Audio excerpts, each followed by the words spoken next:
How to help negative people. Many people ask me how they can help someone who is stuck with negative thoughts or depression. Here are some tips on how to do it.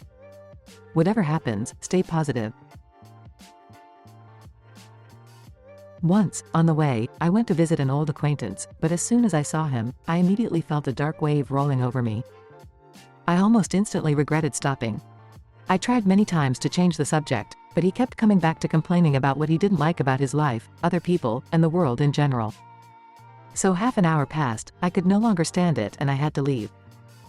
This man was a strong energy vampire who tried to persuade me to go along with all his imaginary troubles and justify his position as a victim. When I refused to join him in his makeshift prison, his displeasure became obvious, but he tried to convince me again, even more vigorously. He was walking away from the life he had planned for himself. He was a victim because he considered himself a victim. One of the main principles to keep in mind when trying to help someone who is stuck in negative thoughts is not to get into the negative yourself. Negative people are energy vampires. They have an almost limitless ability to dwell on what they don't want, to whine and complain about their lives, while at the same time in every way denying their responsibility for their own situation. Their fear blocks the natural flow of energy from within, so they must draw energy from other people instead. After spending a few hours in their company, you usually feel empty, tired, restless, or stressed. On the other hand, positive people have overcome their fears and their energy is pouring out. Therefore, they do not take, but give energy. After spending time in the company of positive people, you will feel energized, uplifted, and inspired. Although most people are somewhere in between, and there is almost no energy exchange. It doesn't matter what circumstances negative people refer to when explaining their point of view. After all, man has free will and free choice.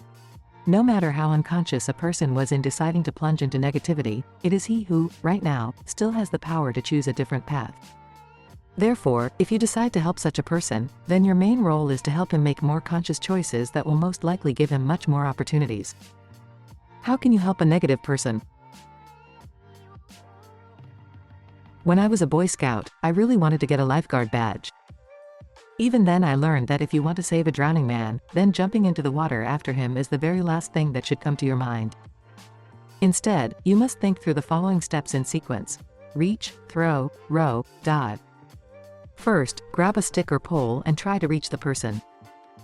If the person is too far away or cannot grab the pole, then try throwing a life jacket at them. If that doesn't work, then jump into the boat, row towards him and give him an oar that he can grab onto.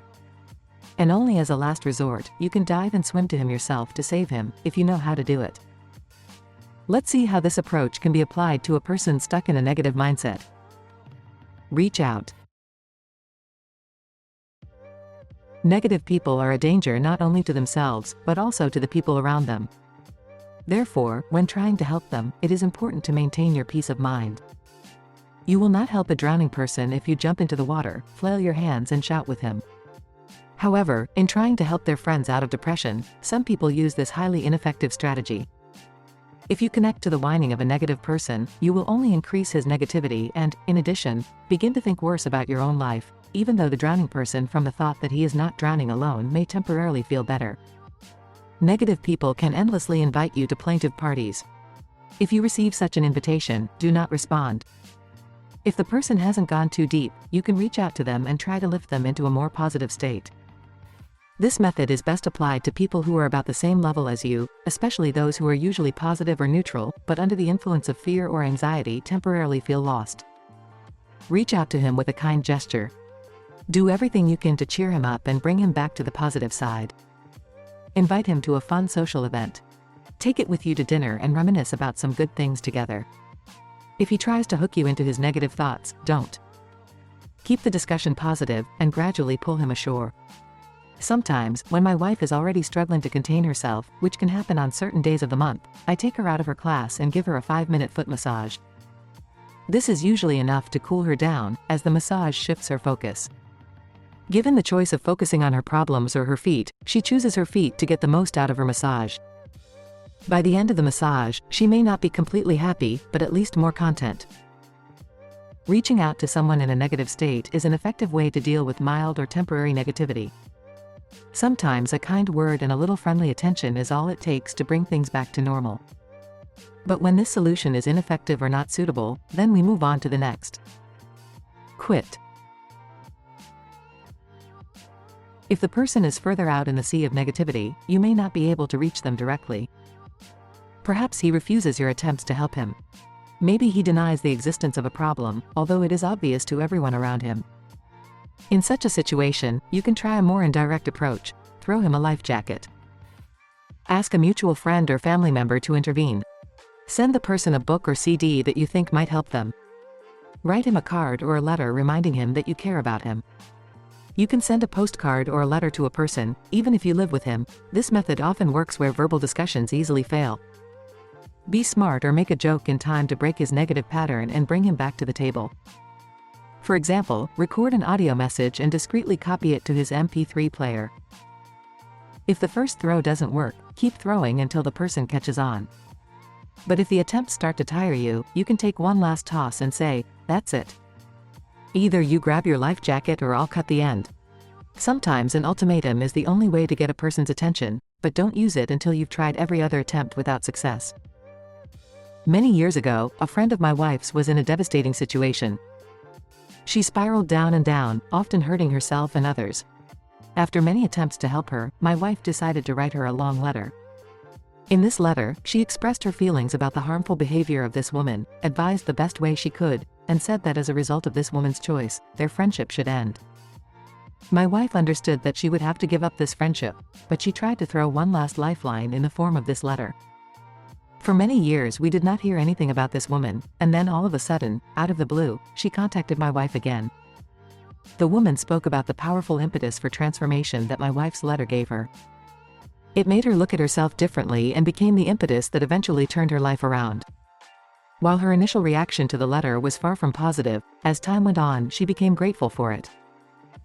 But sometimes your best throws are still not far enough, in which case you might decide. Row. When people just don't grab onto the lifeline you throw at them, but at the same time you're not ready to give up yet, you can jump in the boat and row to them.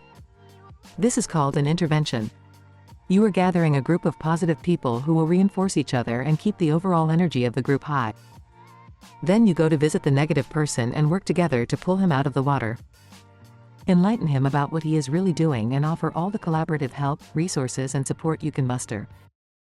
Just as a lifeboat keeps you safe, a staff of positive people will keep a negative person from draining your energy. This is especially important if the negative person is surrounded by other negative people and you need a powerful wedge to separate them. If you go alone, you may not have enough effort, a common problem, especially when drugs or alcohol are involved. A friend of mine has been taking cocaine for a long time. At first sporadically, but soon habit got the better of him.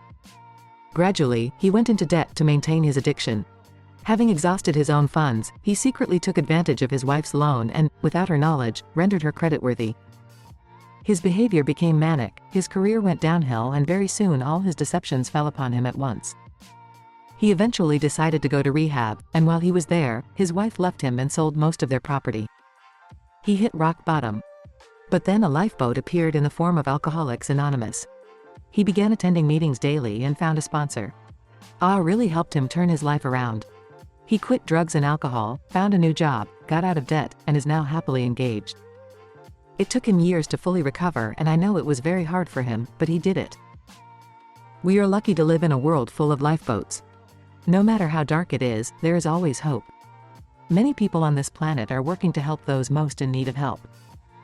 But for some people, even boats are not enough, and then you may decide that it's time. Dive. As a last resort, you can try to work one-on-one with the person to help them get out of the negativity. For this method to work, you must be very aware of your own state and, even when surrounded by negativity, be able to maintain positive energy. Few people manage to do this successfully. As with rescuing a drowning person, there is considerable risk in this method. If you try to save someone without having a sufficient level of consciousness, then most likely you will also be pulled into negativity. This is how bad relationships start. You hear someone's sad story, you feel sorry for the person who is already changing the sign of your energy from positive to negative and giving him control over you. Remember that you cannot save anyone if you yourself drown in the process. If you want to help someone drowning in negativity, your main task is not to forget about your own safety for a minute. It requires a subtle combination of sincere concern and detached awareness. Remember that even Jesus had apostles to help him.